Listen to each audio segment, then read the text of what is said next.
What is going on, Diablo 2 fans? Debrunski here, and today I'm bringing you another episode from the Human Bot Project series. And in this installment, we're going to be grinding Duriel 1,000 times. Now, I know what you're thinking. You're probably like, do you have a screw loose? Why would you run Duriel 1,000 times? I'm going to kind of discuss that in the start of the video, but I do hope you guys enjoy this one. So let's recap all of the crazy loot that he dropped me. Looking for bail. 1,000 frickin' Duriel runs. Who on earth would do this? Reason number one, why I did it. It's kind of the whole premise behind the Human Bot Project series, and that's doing a crazy amount of runs, farming a particular boss or area that you guys normally wouldn't do or don't want to do, and then showcasing the loot in a 5 to 15 minute video. And I don't think anyone's ever done 1K Duriel runs before, so I'm gonna go out on a limb and say I might have been the first person to do this. So I thought it would make for an interesting Human Bot Project series episode. The second reason being is that I was farming Duriel on single player, so I always had the same static map, which made the runs extremely efficient. They were definitely sub 30-second runs every time, so I was, banging them out, like easily doing over 100 runs an hour, taking breaks, recording different clips and footage for particular drops, but it was actually not too bad to run. I mean, I know it's a nightmare finding them every tomb on Battle.net, but in single player the runs were really quick and it was actually quite easy. And the final reason is that, believe it or not, Duriel has the best drop odds in the game for Metal Grid, a unique amulet that I'm missing on the Holy Grail quest. If you don't know what the Holy Grail is, that's trying to collect every set and unique item in the game, and I'm still missing Metal Grid, so I thought Duriel would be a cool single target to focus farm on trying to get that unique amulet. And he also has the best drop odds in the game for farming facets, so I thought again he'd be a cool target to hit. But that's basically why I wanted to do this 1K Duriel run project, so hopefully you guys think it was worth it. I don't know, but let's check out the loot. So I should also note that these Duriel runs were completed on Players 3 difficulty with approximately 300% magic find. So the drops start rolling in pretty quickly from Duriel, and on run number 5 he drops a unique burnt wand, which is Suicide Branch. It also rolled Ethereal, which is really nice for style points. This is a great all-around cast weapon and definitely a nice find. Another nice little drop just 5 runs later, it's a set Swirling Crystal, which is Telrasha's Lidless Eye. This orb happened to roll 2 to Cold, Light, and Fire Masteries, so I wanted to show it off. Duriel drops another noteworthy item right after the Tal's Orb. On run 14 he drops a unique Dust Shroud, which is Ormus Robes. This Ormus rolled Blaze for the Sorcerer's skill with nearly anti-perfect stats on the plus Cold, Lightning, and Fire skill damage. A pretty poor drop overall, really.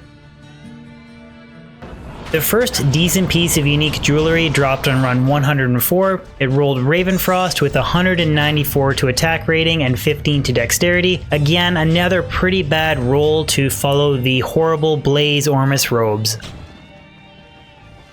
My first facet drops on run 196. It didn't roll the best and winded up being a 4-3 level up fire facet. Not the worst possible roll, but pretty close to it though. A useful small charm drops on run 247, almost a quarter of the way through this 1,000 run project.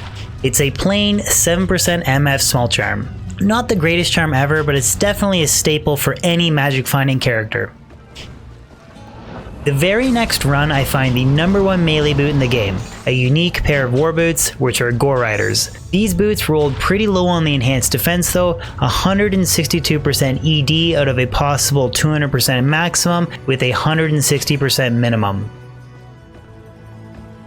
Another noteworthy piece of unique jewelry drops from Duriel on run 324. It's the Rising Sun Amulet. Not the most valuable amulet, but the +2 to fire skills applies across all characters with fire spells in Diablo 2, and the fire absorb based on character level will make you virtually immune to any fire damage in the game. A unique war belt drops 17 runs later, which is Thunder God's Vigor.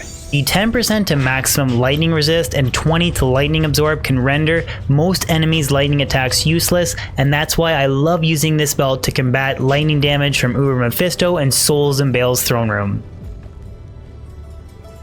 One of my favorite helms in Diablo 2 drops from Duriel on run number 360. It's a unique Fury visor, which is the class-specific barbarian helm called Wolfhell. This is a very difficult helm to roll good on all the skills because every stat on this helm, with the exception of the Dire Wolf charges, varies. This one rolled about average, but it's a mandatory piece of gear if you want to make a Wolfbarb character. I find a nice Viper Magi off of Duriel 11 runs later. It rolled 31 to all resistances, which is 4% off of perfect. This armor has just about everything that you want for a caster class character. Plus skills, large boost to resistances, and a massive faster cast rate bonus. I scored a really nice drop from Duriel on run number 455. It's a unique pair of battle boots, which are War Travelers. These boots rolled very well with a 44% boost to Magic Find out of a possible 50%. A really nice drop for me and arguably the best drop so far during this 1000 run project. Nearly 220 runs go by without anything worth showing until I drop my second Ormus Robes. This one, however, rolled much better, plus 3 to lightning with plus 14 to lightning skill damage. Even though it rolled well, Ormus Robes is still not my number one armor choice for a lightning sorceress, but it's still a pretty cool drop off of Duriel. A unique Shaco drops 50 runs later. It's a 103 defense Harlequin Crest, the number one overall magic finding helmet in the game by far. I also think it's pretty cool that I dropped it off of an uncommon boss to farm. Another nice helmet drops for me on Duriel Runs 755. It's a set Avenger Guard, which is the Immortal King's Will. What makes this helmet so special for me is that it rolled a perfect 40% to Magic Find. I'll put 2 perfect Topaz in this helmet and I'll use it as an upgrade for my Pit Zerker. I find my first plus to character skills Grand Charm nearly 800 runs into this project. This one rolled a plain 1 to traps Assassin Grand Charm. Plus life, faster hit recovery, or strength would be preferable, but it's still a useful skiller. My favorite unique Sorceress Orb drops on run 956. It's a unique swirling crystal, which is the Oculus. This is such an underrated Sorceress Orb in my opinion. It boasts a variety of powerful stats, and I think it's a pretty cool Duriel drop. My last noteworthy drop off of Duriel happens on run 991. It's a unique Ceremonial Javelin, which is Titan's Revenge. This pair rolled perfect on the Life Leech and rolled relatively high on the enhanced damage. It's too bad that they didn't roll Ethereal though. I'm still hunting for an Eth pair on my Holy Grail.